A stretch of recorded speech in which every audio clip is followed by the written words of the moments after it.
영화 시크릿 가든은 미국의 소설가 프랜시스 호지슨 버넷이 1909년에 발표한 성장 소설 비밀의 화원을 리메이크한 작품입니다. 흔히 말하는 버넷의 대표작 세 작품 소공자, 소공녀, 비밀의 화원에 속하는 작품이기도 합니다. 하지만 비밀의 화원은 앞에 두 작품과는 결이 조금 다른 작품이기도 합니다. 소공녀가 세라가 겪은 삶과 위기를 아주 현실적으로 그려내고 있고, 사실상 세라가 모든 갈등을 극복하게 되는 사건도 지극히 현실적인 방법론인 반면에 비밀의 화원은 판타지가 동원됩니다. 물론 세라의 사건이 해결되는 과정에서의 개연성은 그리 훌륭하다 말하기는 어렵겠지만 방법 자체는 현실적이라는 것이죠. 결국은 재산, 돈으로 해결할 수 있는 문제였으니까요. 신분이든 돈이든 현실의 문제입니다. 세라가 학교에서 사원처럼 일하게 되는 것도 전부 현실의 문제입니다. 반면 비밀의 화원은 현실의 문제를 해결하는 방법으로 판타지가 제시됩니다. 마법이라든지 신비한 힘 같은 것이 환상의 정체입니다. 그렇기에 비밀의 화원은 다른 어떤 작품보다도 동화적이죠. 고전을 리메이크한 작품을 만날 때면 저는 항상 리메이크의 야심에 대해서 생각하게 됩니다. 예를 들어 반지의 제왕 같은 경우는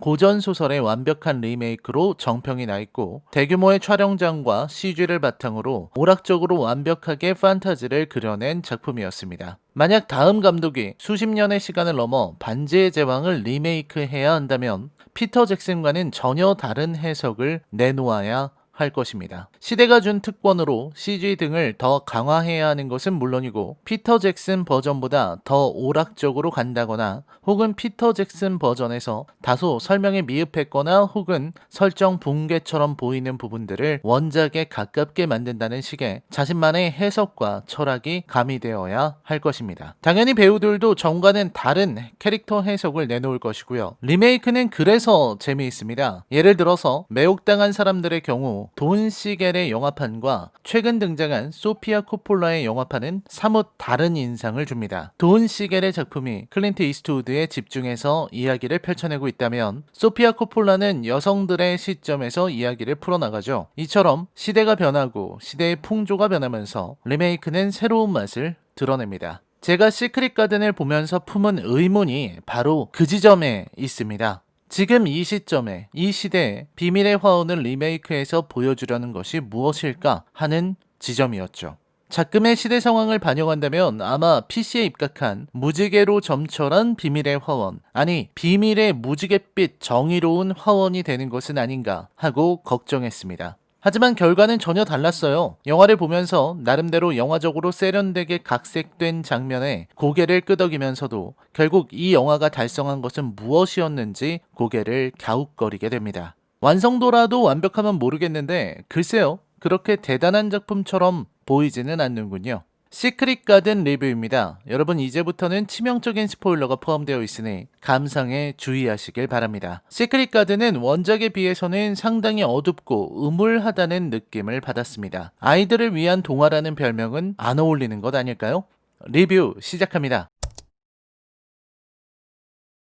영화는 우선 메리 레녹스가 처한 상황을 설명하며 이야기를 시작합니다. 메리의 어머니와 아버지는 병환이 깊어 돌아가셨고, 메리는 식민지에서 나와 이모부인 아치볼드 크레이븐의 저택 미셸 스와이트로 오게 됩니다. 여자 주인공이 식민지에서 살다가 본토의 새로운 환경에 적응한다는 이야기는 소공녀의 세라와 같죠. 세라 역시 인도에서 지내다가 영국의 민친 여학교에 오게 되는 이야기였으니까요. 비밀의 화원과 시크릿 가든은 세세한 부분에서는 차이를 보입니다. 예를 들어 아치볼드는 원작에서는 메리의 고모부였지만 이 작품에서는 이모부죠. 즉 아치볼드의 아내는 메리 어머니의 자매였던 것입니다.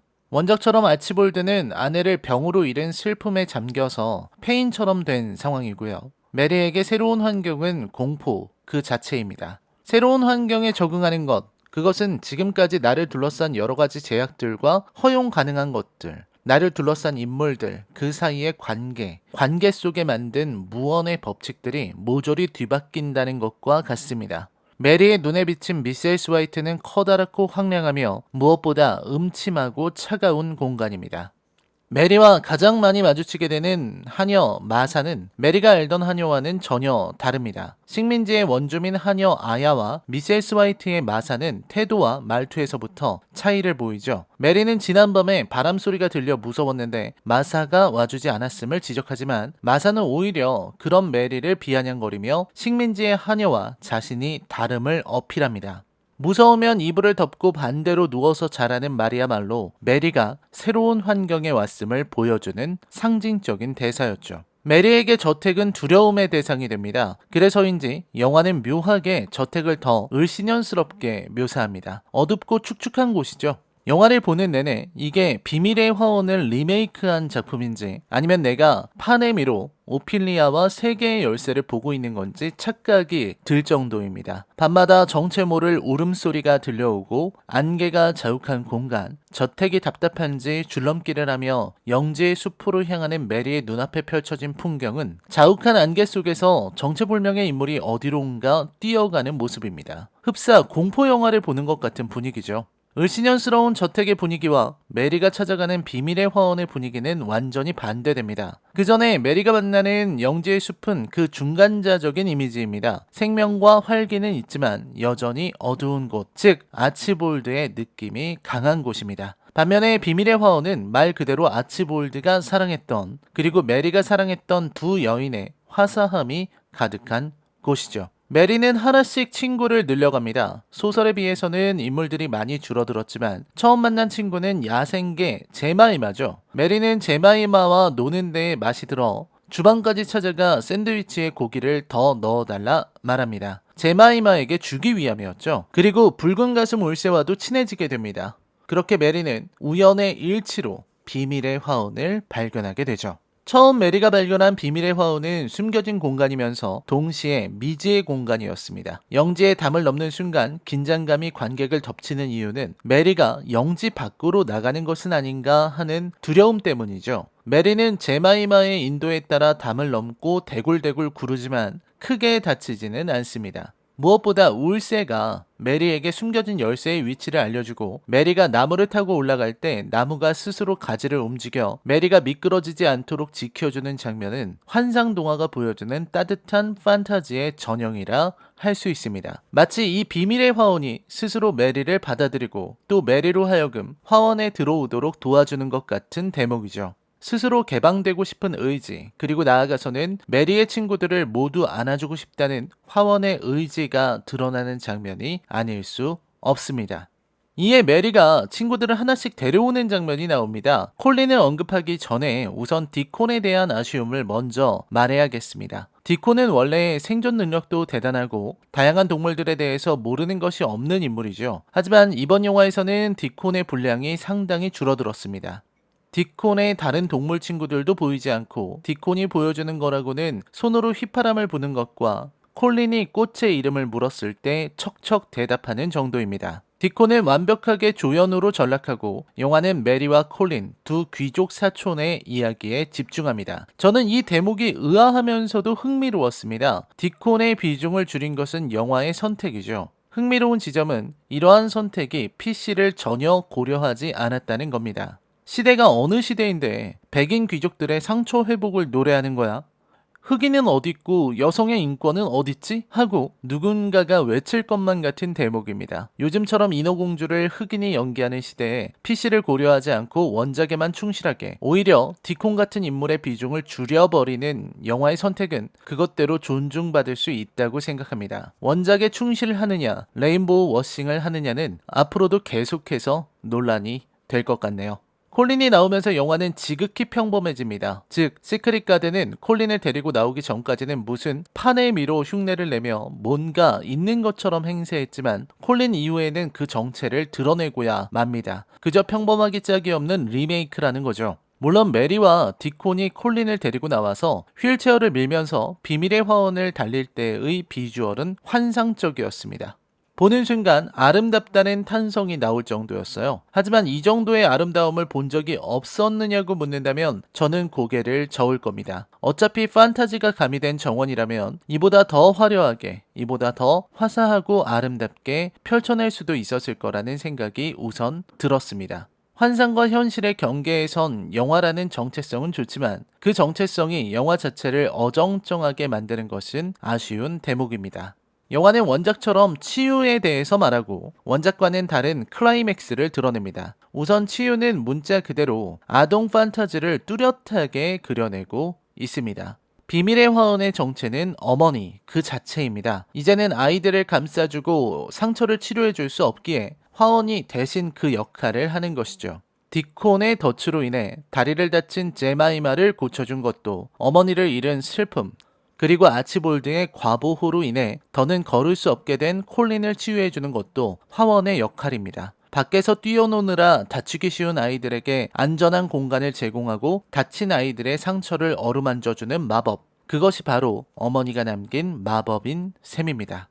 그리고 영화는 그러한 마법이 일어날 수 있도록 만드는 열쇠에 대해서도 설명합니다. 바로 다른 이를 향한 따뜻한 관심과 사랑이죠. 메리가 보여준 것이 바로 그 열쇠의 사용법입니다. 메리는 제마이마를 아끼고 사랑했고 휠체어를 탄 채 움직이지 못하고 스스로 등이 굽었다고 생각하며 죽을 날만 기다리고 있는 예민하고 신경질적이며 연약한 사촌 콜린을 그냥 버려둘 수 없었습니다. 바로 그 관심이 상처를 치료하는 열쇠였습니다. 그리고 메리 역시 돌아가신 어머니의 편지를 읽으며 비로소 어머니의 마음을 이해할 수 있게 됩니다. 이해와 용서, 화해, 성장물의 오랜 테마죠. 그런 의미에서 영화의 막바지에 미셸 스와이트의 화재가 발생하는 장면이 인상적입니다. 아치볼드는 처음부터 끝까지 아들을 걱정하는 사람이었습니다. 하지만 아내를 잃어버린 슬픔이 그를 벼랑 끝으로 밀어버렸죠. 아치볼드에게 여유는 없었고 그런 그에게 남은 것은 신경질과 아들을 향한 집착뿐이었습니다. 거의 광기에 가까웠죠. 그런 그의 실수로 불이 나게 됩니다. 영화가 아쉬운 건 메리와 아치볼드의 관계가 지나치게 적게 그려지고 있다는 겁니다. 메리는 다른 누구보다도 아치볼드의 마음을 잘 알고 있는데 정작 영화에서는 그런 설명이 누락되어 있습니다. 메리의 말만 따라 아치볼드는 아들을 구하겠다고 아들의 방 앞에서 콜록거리고 있었죠. 영화의 완성도를 급격히 떨어뜨리는 것도 이 화제 장면이라고 저는 생각합니다. 아이들을 위한 환상 동화라기에는 처음부터 을씨년스러운 분위기였는데 후반에는 대놓고 유령이 등장하며 영화의 분위기를 묘하게 망가뜨리기 시작합니다. 야인시대의 김도한도 그 긴 에피소드를 통틀어 김좌진 장군 환영을 보는 것이 몇 차례 안 되는데 메리는 이 짧은 2시간 동안 어머니 환영을 대여섯 번은 봅니다. 나중에는 무슨 일만 나면 엄마 유령이 나타나서 미소하고 있을 정도입니다. 이런 노골적인 장면들은 영화의 수준을 떨어뜨리는 악수라고 저는 생각합니다. 그 덕분에 화제가 어두웠던 미셸 스와이트를 불태우고 새롭게 재생한다는 상처와 치유, 재생의 테마가 흐릿해지고 말았습니다. 비밀의 화원 자체만으로도 어머니의 사랑을 표현하는 데에는 충분했습니다. 굳이 유령을 대놓고 등장시킬 필요가 있었을까요? 언제나 그렇지만 과유불급인 법입니다. 영화 자체는 적당히 따뜻하고 훈훈한 이야기였습니다. 콜린 퍼스의 연기는 일관된 톤으로 펼치는 바람에 다소 뻔하게 보였지만 아역들의 활약이 대단합니다. 특히 콜린 크레이븐 역할을 맡은 이단 헤이허스트의 연기는 보는 내내 감탄을 하게 만들더군요. 다소 밋밋하고 또 평범하기 그지없는 리메이크, 무엇에 도달했는지 파악하기 어려운 시크릿 가든에 대한 제 평점은 10점 만점에 4점입니다. 그럼에도 비밀의 화원이 주는 그 환상적인 장면들은 가치가 있었다고 생각합니다. 마음이 편안해지고 악의를 느낄 수 없는 이야기라는 측면은 칭찬할 만 합니다. 하지만 이러한 이야기의 장점은 영화의 공이 아니라 원작 소설의 공이죠. 라인의 컬처 쇼크 영화 리뷰는 계속됩니다. 저는 다음 리뷰에서 찾아뵙겠습니다. 시청해주셔서 감사합니다. 안녕히 계십시오.